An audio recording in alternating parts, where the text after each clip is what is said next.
Welcome to Spirit of the Midwest, a show featuring interviews and stories that expose the deep values and pride found in the heart of America.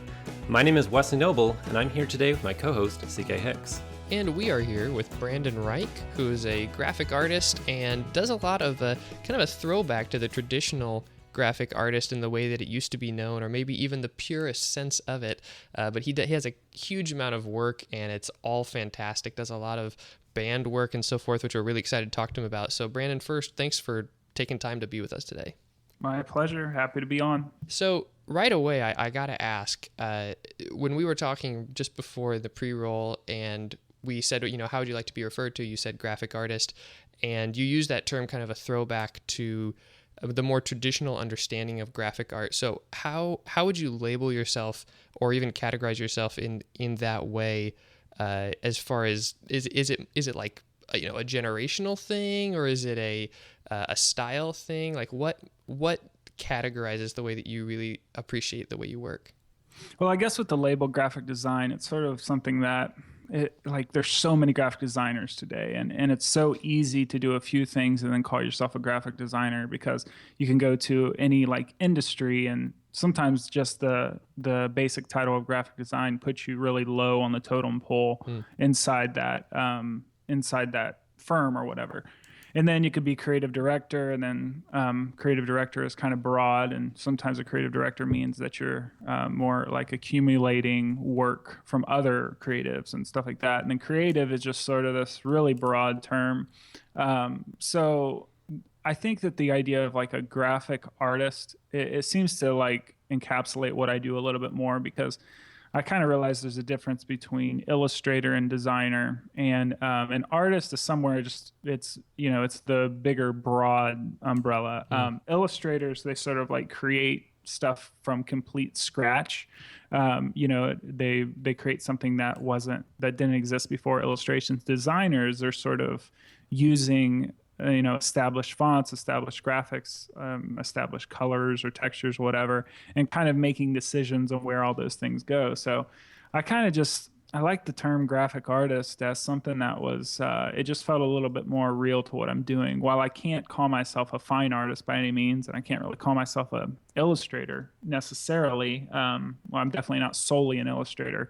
Graphic artist, just, I don't know, there's something a little more blue collar about graphic artists. And, I feel like my work is done in a work shirt as opposed to something more sophisticated than that. So Gotcha. Graphic artist, for whatever reason, I kind of dusted the term off. Probably back in the 80s, there's a lot more people using the word graphic artist. So I don't know, a couple years ago, when I was just writing out, designing some business card or a web header or whatever, instead of putting graphic designer there or freelance graphic designer, I just put graphic artist, and I've stuck with it. It feels right, but as you can tell by my rambling, it really doesn't matter what the label is. Well, but it's cool. There's some neat stuff. There's some people who are talking about it today, and kind of the throwing back to making sure that we're not just putting a gradient behind a piece of text, or right. There is something to this that should be tangible and should be something that we can grasp, and I think that those, as you say, that kind of that throwback to that old term kind of roots it in something that is more timeless. So I think it's great, and it shows in your work. I mean, I have to ask you now, just how did you get to where you are, to where you've produced so much work for so many bands? I mean, I'm looking here, and you've got Shinedown and Angels and Airwaves and all these people that I've listened to for so many years, and you've done shirts and everything. How'd you get there? Well, so I'm 32 now, and I've been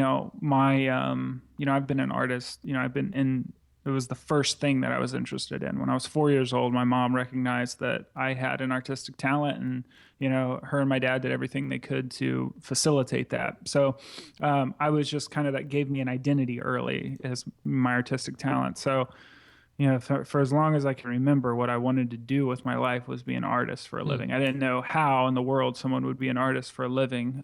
All I knew at that time was someone who painted pictures or something like that, and like Thomas Kincaid type of things, that would be an artist for a living or something. But I just knew that this is what I love to do. And So by the time we were, my friends and I were 13, we started a band, and which was a really, really young time to start a real band, Yeah. but somehow we did it. And so my band, we needed flyers, we needed logos, we needed, T-shirts and stickers and all that stuff.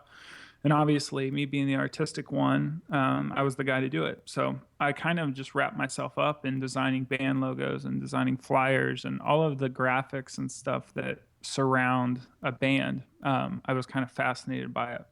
So by the time we were 18 years old, we actually signed to a record label called Tooth and Nail in Seattle, and we put out 3 records over the course of our career, and we toured the country, we went overseas, and we did all that stuff. So in that experience, we met a bunch of other bands, and the bands liked our merch, and they wanted to know who designed it, and I said I did. And they said, "Can you design some for us?" Sure. And so that was sort of the whole thing snowballed. And then after a while, a lot of these bands, as the bands get bigger, they deal with bigger companies that kind of facilitate all this merchandise. So now the majority of my work comes from these merchandising companies, and Okay. I'm on their list of top freelancers to churn all this work out. So, any week I'll be designing stuff for Carrie Underwood to Slipknot, or I don't know. I've got Muse and POD and 21 Pilots and Neil Young and all those my people. gosh. That's the docket for this week, and so it's always stuff like that. And so it's a big range, man. I mean, sometimes, like I said, I'll be doing some really gnarly metal stuff, and then someday I'm doing some more laid back, folksy country type stuff. So keeps me on my toes. That's so cool. Yeah, just the wide variety. I mean, as you're going through your list, it's just like you have one who's way over here and then one who's way over here, and like I imagine, that's got to keep it interesting for you. So because you can bring your unique style to it, and I'm not a designer by trade, but like I know you bring whatever you have to the table each time, but man, having to switch, especially within a week of going between like Slipknot and Carrie Underwood, I mean, yeah. How do you do that? Well, I don't know. I think there's value in versatility. And I think that's where I kind of divide myself from illustrators. So illustrators, they'll really concentrate on having one specific style, one defining style, which is a very valuable thing. Like if you stick to one style, people will soon start, contacting you to do that one style. And it's very valuable. But for whatever reason, I just saw more, I don't know, I was more interested in being versatile. I think that I looked up to more design like firms than I did one single designer. I never found one single designer and said I wanted to be just like them. I more enjoyed looking at like a whole design firm's portfolio and seeing that all the work was so different, and somehow they could do that and then they could do something completely different from it. That was really interesting to me, and I've been lucky to stay super busy for this past decade, and so it stretches me from this style to this style to this style. I guess the bad thing is I don't know what my style is, but the good thing is that I can do a whole lot of different styles, and I make a living doing it. So it's a valuable, I guess it's a valuable asset to be this versatile. Yeah. So as a graphic artist for these ginormous bands, what do you do? What's your output for them? My output, you mean specifically what do I like your deliverables? Yeah. The amount, or what do I actually provide? Or like, I know that you said that you do like some graphic tees and stuff like that, but like, is that like your main focus then for these bands? Well, so I care a lot about workflow and simplicity, and I want to keep my work churning out. So my final product is a simple file, a Photoshop file or an Illustrator file, whatever. And I send that on, I email that file or email a link to that file, and that's it. That's the, I get a brief in email, and I come up with concepts. And after those concepts, we kind of like revise some of the concepts, and then we come up with we find out what's approved. And then I send off the approved file, and I wipe my hands of it, and that's done. And gotcha. so with that system, keeping, I try to kind of force every client into that system. I kind of dictate my workflow on them. Like if I'll start with a new client, I'll kind of have to go through a phase of this is how I work, and this is the way I would like the briefs formatted when I get them. And if I can get all that information, if I can get all that, everything formatted the way it is, then man, that thing just goes right into the machine, and I can churn that stuff out quickly. And, so 80% of my work, it's pretty much formatted like that, and it works into my workflow really well.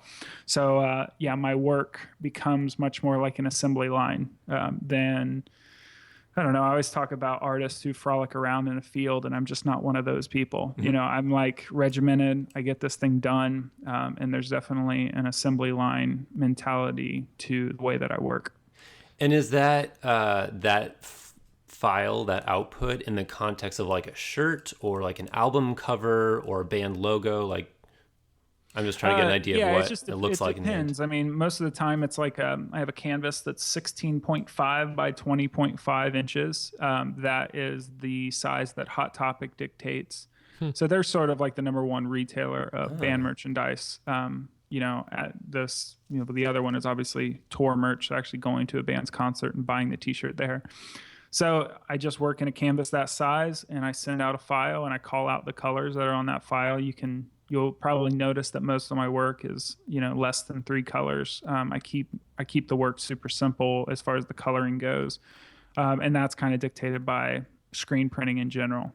If you come up with a design that needs like 8 colors, then the printers are going to hate you, and then the band, they're really going to be bummed when they get the bill for the 8 color t-shirt when the 1 color t-shirt sold the best and it was cheaper to print. So kind of the economics of the screen printing industry has really dictated my style quite a bit. My style is more bold and simplistic because it's on a t-shirt, and then it's not so colorful because there's only 1 color for screens.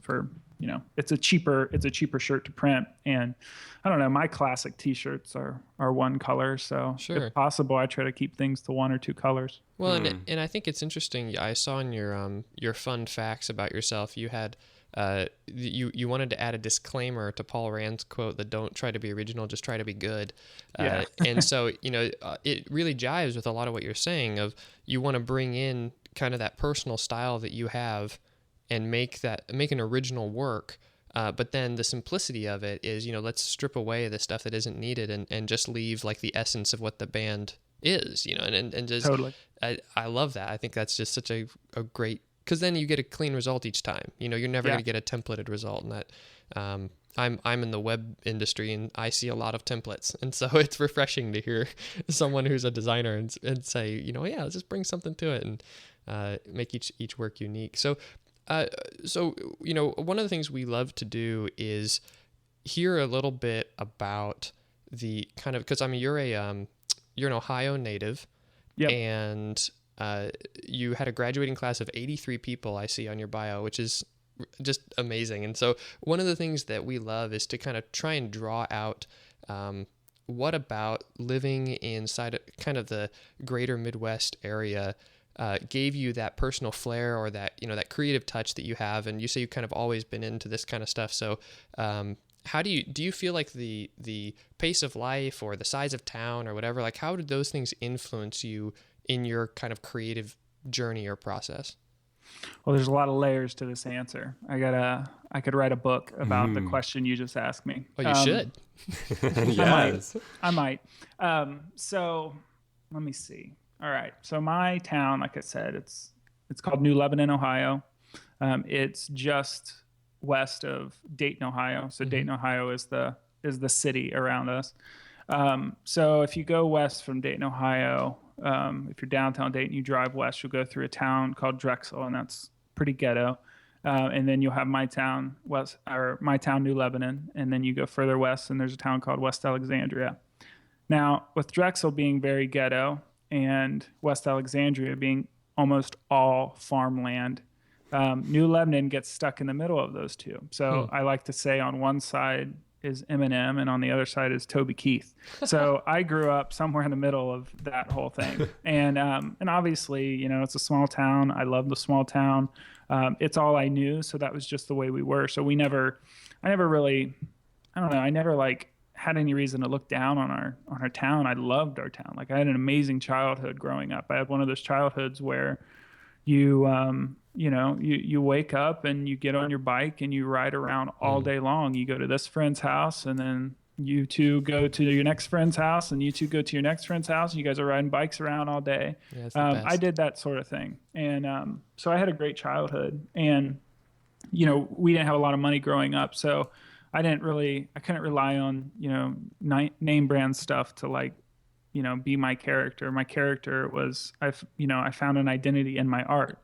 And, being known as a good artist was, that was very rewarding for me. And there was a lot of, I got a lot of my confidence from the fact that I was good at art. And later when the band came along, that was even more identity. So by the time that, my parents could afford to get me Nike shoes, I just didn't care to get Nike shoes anyways, because I was like a punk rocker by then. It didn't matter. And, but I think there's this sense of humility that I grew up with, because, when there would be, the kids from the other schools that would come and, play sports, it would be like, well, I don't have what you have, and you're looking down on me as this hick school or redneck school or whatever you want to call us. So I didn't really have any, like, I wasn't the cool kid, you know what I mean? Like I wasn't, meaning like I guess I should say our school wasn't the cool school. Our school wasn't the school that was like good at all the sports, and there was no other, like, by association, I was making no name for myself. So any like reputation had to be built on my own character and my own talent.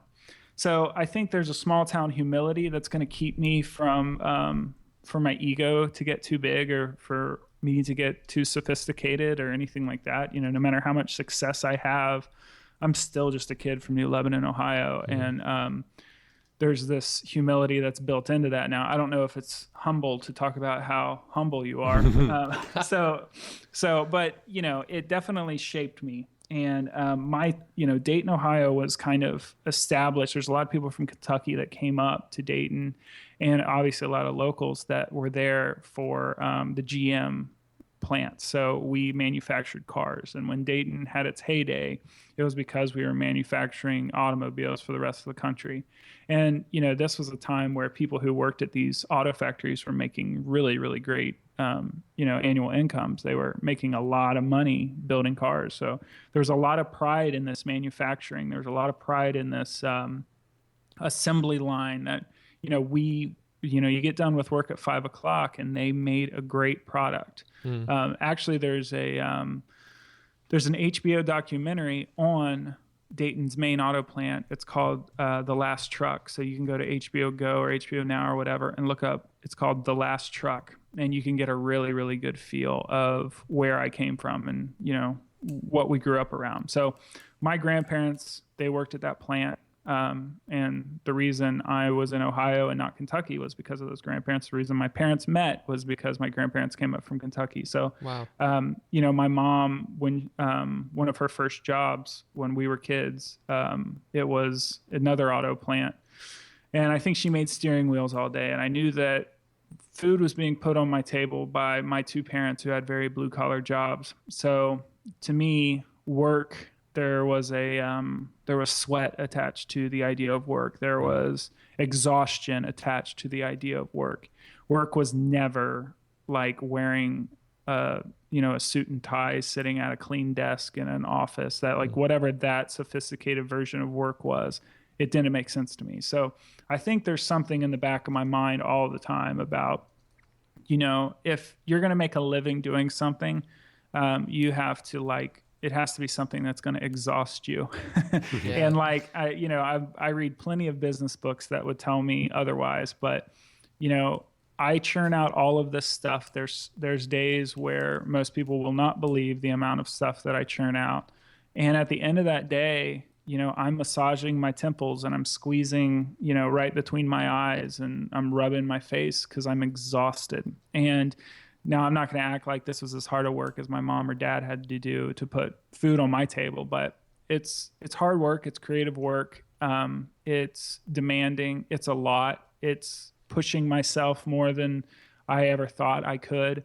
And I do that on a daily basis. So, at the end of the day, I look at my house and I look at my property and I look at, the life I've built for myself. And I feel like it's something that I earned through hard work. And that feels good. I don't feel like I took a shortcut. I don't feel like I didn't get any handouts to get where I am. And it feels good because I feel like I did it with hard work. Sure, it's graphic design, but it feels like hard work to me.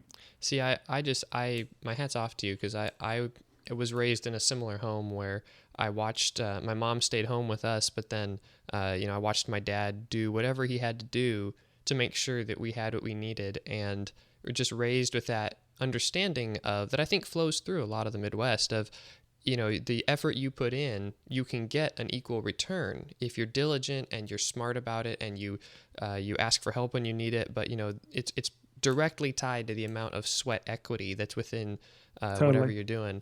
And so I hear you, and I love the way that you put that about make a living from something that exhausts you. That's really excellent. So yeah. I mean, I know that I grew up that way, and this is a question that gets me sometimes. So how do you take that, you take your pursuits and you're rubbing your temples and stuff, and take some time and recharge? Like what do you do to relax or recharge or kind of unplug so you're not rubbing your temples and you kind of get a deep breath and get back into it? Well, the short answer is nothing.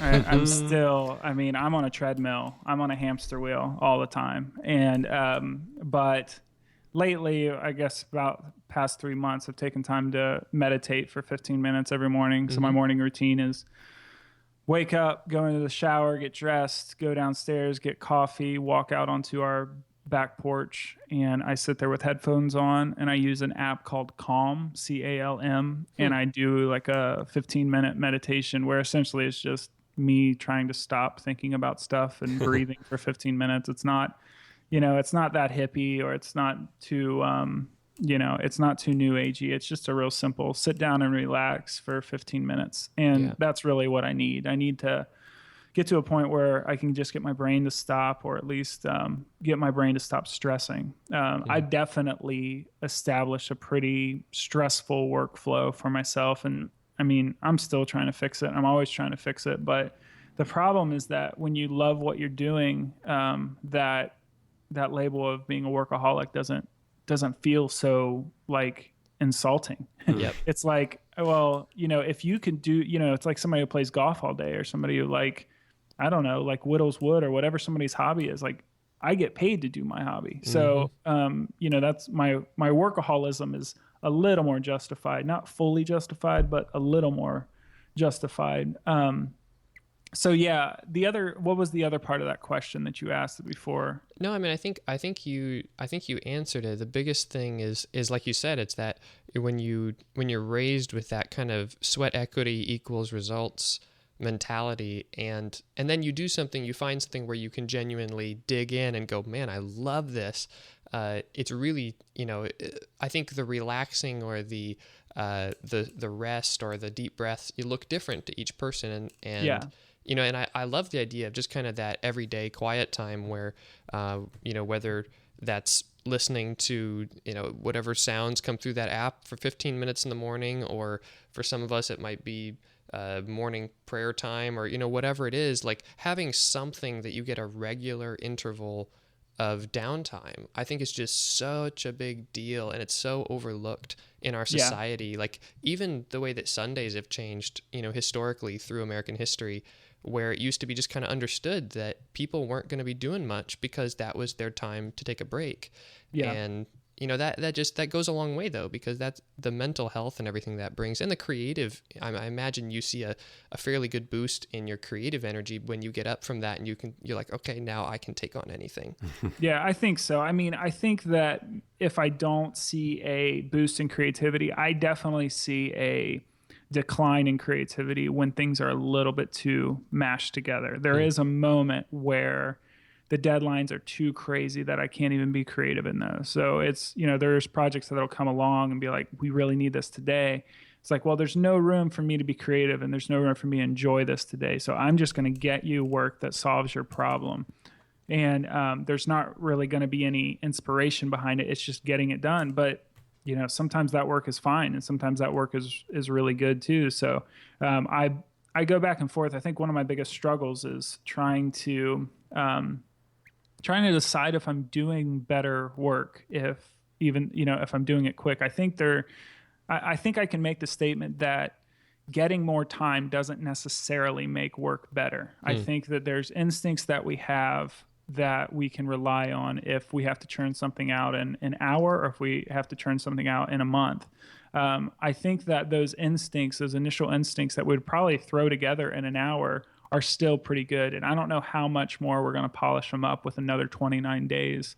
I think that letting a project sit around for too long is going to cause you to like overcomplicate it and start adding things when really the essence of what you're doing should be taking away as much as you possibly can. I've done these talks recently, and I'll do a little lettering thing just for like one point of the talk as opposed to just having keynote typed out. And one of my little points was simplicity takes courage. And what that means to me is that there's something about adding things to our work that sort of like devalues it or devalues the original idea. I believe in my original idea, and I have enough courage in my original idea to just take that and say, when you told me your problem, I did this, and this works for you. Now, I could sit here and keep polishing it up and add some things and second guess myself and all that stuff, but I've been doing this long enough to know that that's not going to make it better. I think also like designers think that they're kind of trying to impress their client with how much time they spend on something. I'd rather impress them with maybe how much thought was put into something, but how much time was put into something, I think is kind of, counterproductive. Like if you can solve someone's problem quickly, then that also makes you a valuable asset. So I think my clients use me because I'm reliable, I'm available, and I'm quick. And I think there's value in being fast with projects. And I know there's plenty of designers that would fight me on that.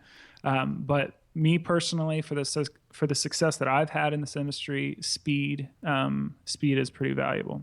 So in the current kind of flow and system or ecosystem of design today, and even maybe within the people who are not just doing the design but also appreciating the design, do you notice kind of generational differences between, I'm about to turn 30 this year, so between our generation and someone who might, be in their real early 20s, like like me. Oh yeah, like Wesley. So do you notice differences in even just within the Midwesterners around you, but or within your industry, or however you'd like to take that? But I'd be interested to hear if you have thoughts on kind of the pacing and the, the sweat equity type differences that are that I don't know. It feels different when I'm nothing against Wesley, but like it feels different, when you're talking to someone who's in their early 20s to someone who's maybe 30, 32, 33, because it just seems like there's just enough difference. I don't know. Do you notice that at all? Definitely. I'm fascinated by millennials. So Wesley, I'm fascinated by your age group. Yes. So I don't mean to, hopefully nothing is insulting or anything like that. I think that every generation has to kind of scratch their head at the next generation. You know what I mean? And I think that with such growth in technology and how everything is so different from decade to decade, generations that we used to call 30 years now make a little more sense in like 10-year gaps or 5-year gaps even. You can take, the 5-year age differences and really tell a lot of differences between those people. But it's also growing up. It's not necessarily people who were born in the 80s versus the 90s versus the aughts or whatever. That's not necessarily the thing. It's just kind of at different ages, you have different experiences and different perspectives. But I think that, going back to something you said about the spirit of, kind of the spirit of the Midwest, for me, one of those big things that separate us from New York and LA is we're kind of brought up with this idea of zero entitlement. And that's kind of something that's, has rang true throughout my life, is that there's zero entitlement. Like, I don't deserve you to give me anything. Exactly. I don't deserve anyone to, I don't know, like, I don't have a college degree, and I'm glad I don't have a college degree, because I think sometimes that college degree is really just false experience. I think that someone will show up to a new job with their degree and say, since I have this, you now need to give me this level of respect. You need to give me this, this, this, and this. And I just don't see it that way. Like, nobody owes me anything. So the only thing that I'm going to get, I have to work my butt off and get it. And so I can't, that's not like a blanket statement on millennials. I think there's a lot of people in different age groups that will do that. But I think that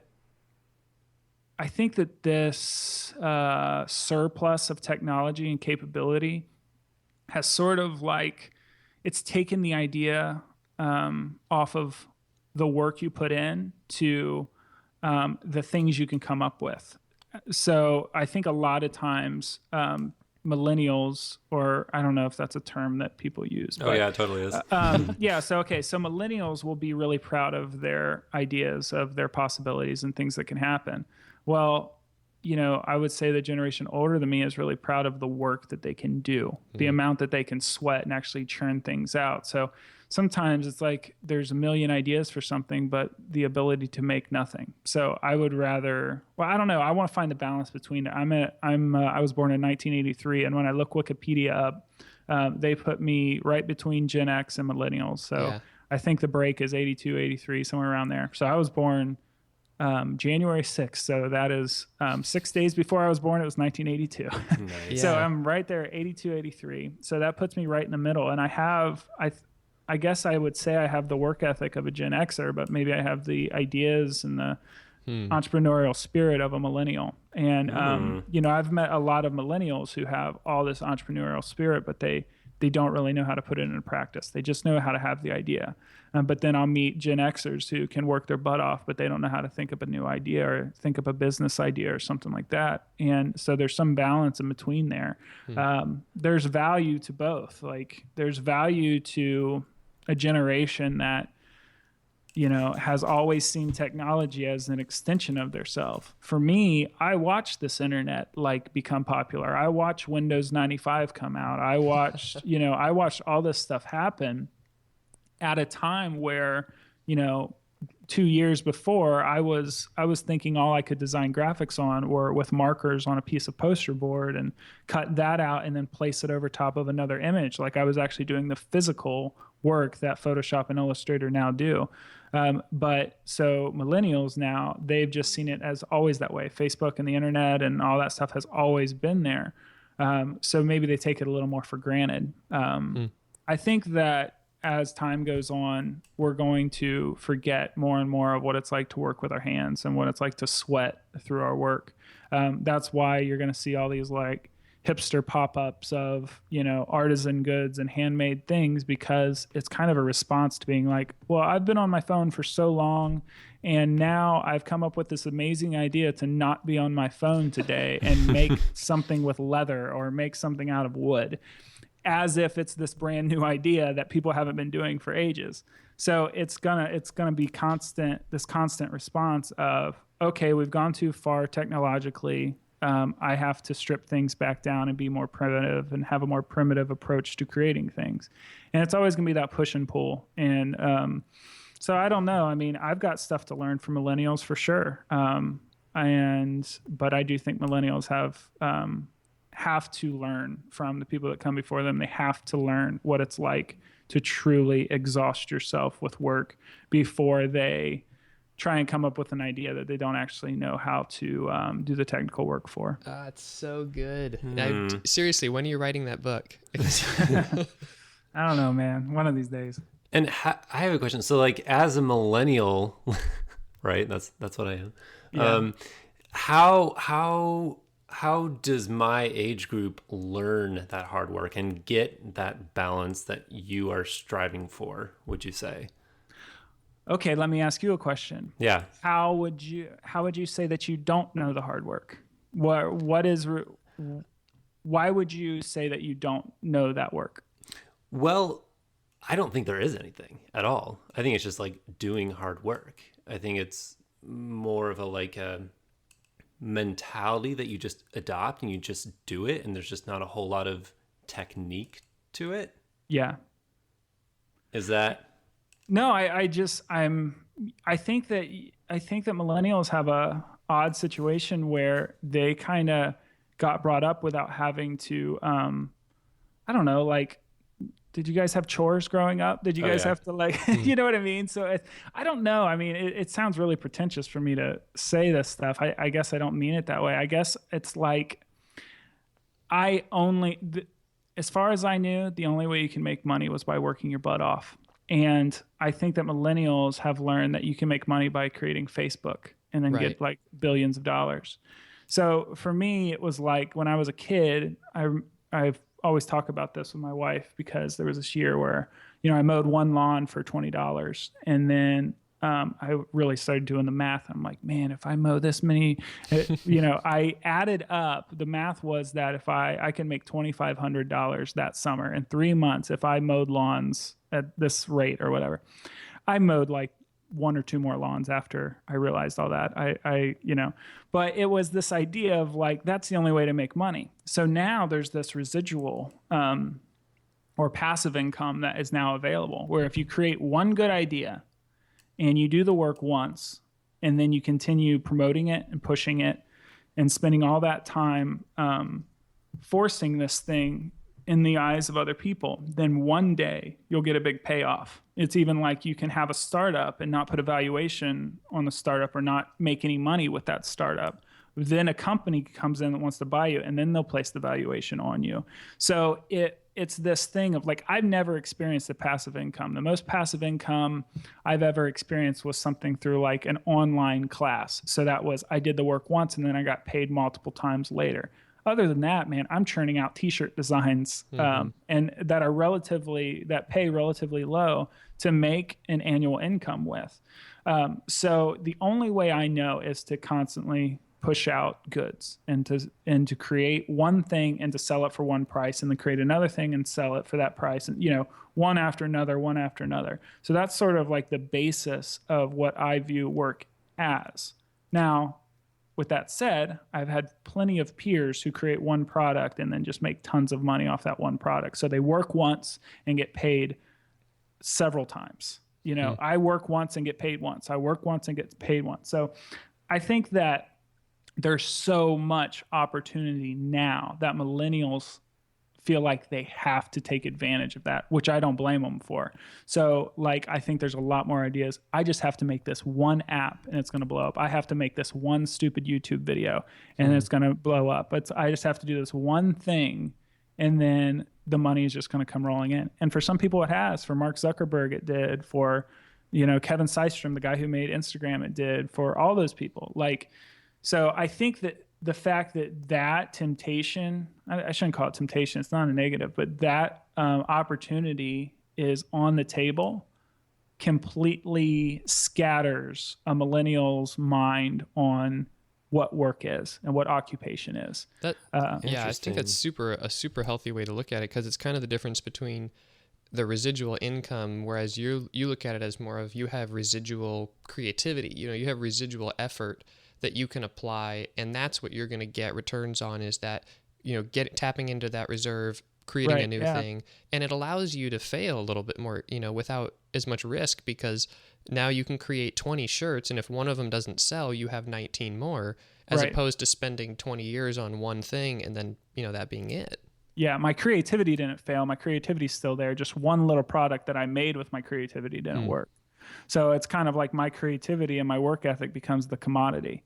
I've looked at the work ethic as, this was something I conditioned myself to be able to do. I mean, if you would have told me 10 years ago to create, 12 t-shirt designs in one day, my brain would have exploded. But now that's kind of a norm. You know what I mean? That's not really that intimidating that I have to do that much, because I've got this workflow set up. I've learned how to work. I learned the right tools, all that stuff.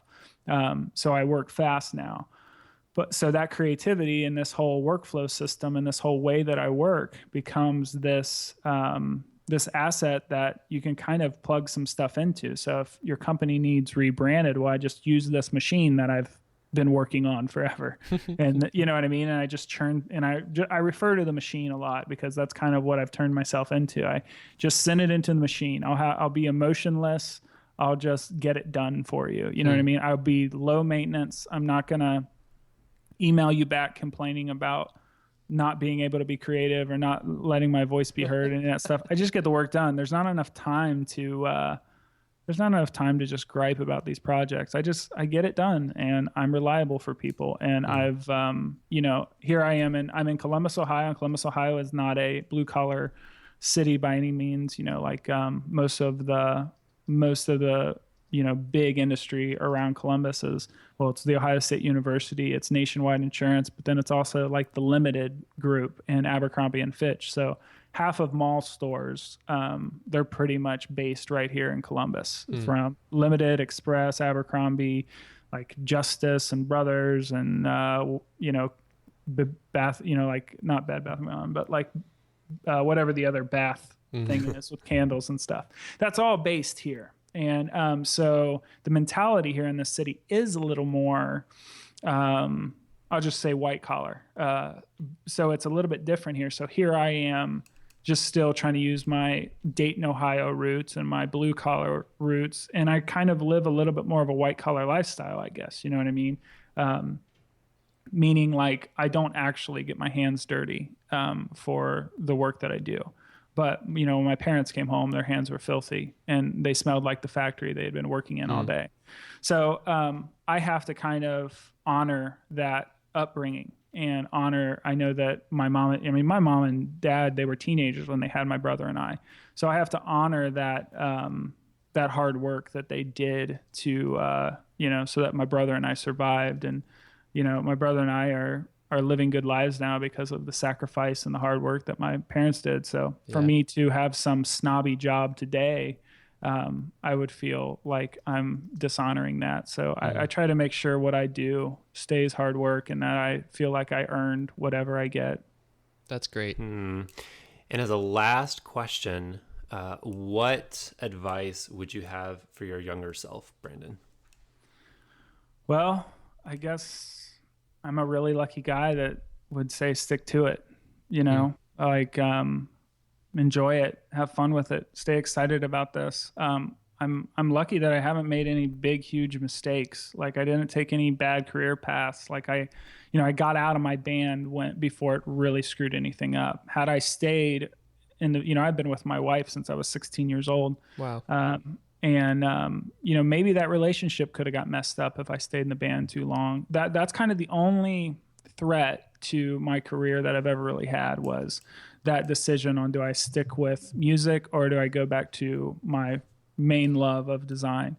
So for him, it's kind of just stick to it, man. Keep doing what you're doing. And I'm so glad that I, took the steps that I took. I'm glad that I didn't get a college degree. I'm glad that I went to a little community college in Dayton and learned the things I needed to, and then got out of there. I'm glad I did all that. I don't have any credentials that make me feel entitled that I deserve anything. So still at 32 and probably when I'm 40 and 50 and 60, I'm still going to feel like I've got to earn every little thing that I get. So that's going to give me that extra push to work harder. And this extra push to work harder has now created this operation where I just churn out a lot of work and I'm capable of doing a lot of work. So I'm grateful for that. And looking back at a 10-year career, over 10 years now, I'm glad that I've kept at it. I'm glad that I didn't try something different or whatever. I'm just glad that I just stuck to it and got my head down and kept working. Love it. That's really excellent. Well, hey man, thank you so much for your time. Now I wanted to say real quick that people need to be keeping their eye open because you said you're kind of musing over the beginnings of a podcast. Is that right? Yeah, I've got a lot to say and I've got a lot of opinions, and there's some really great fusion here between graphic design and the music industry. And that's kind of my whole career has been bouncing between those two. Graphic design is one thing, but when you do it in the music industry, there's this whole other thing. So there's bands and how those bands want to be perceived and, how that makes me think about the work and all that stuff. But also, anytime I try to talk to somebody about graphic design, that talk will turn into a talk about life and why we're here and some existential conversation.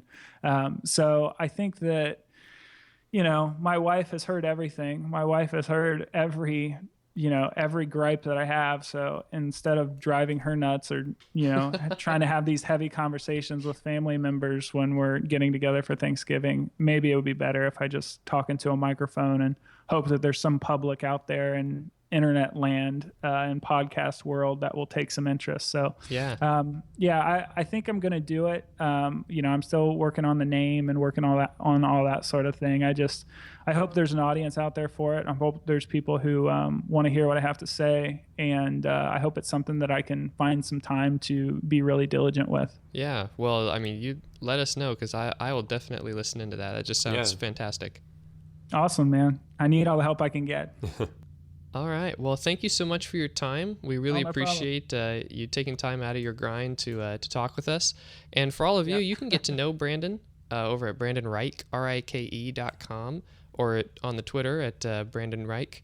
And you can learn more about this show at spiritofthemidwest.fm. Please take a moment if you enjoy the show, or even if you don't, leave a review and a rating, and we'd love to hear from you, and it just helps us get found and make our show better. So we'd really appreciate it. But thanks for tuning in, and we look forward for you to join us next time on Spirit of the Midwest.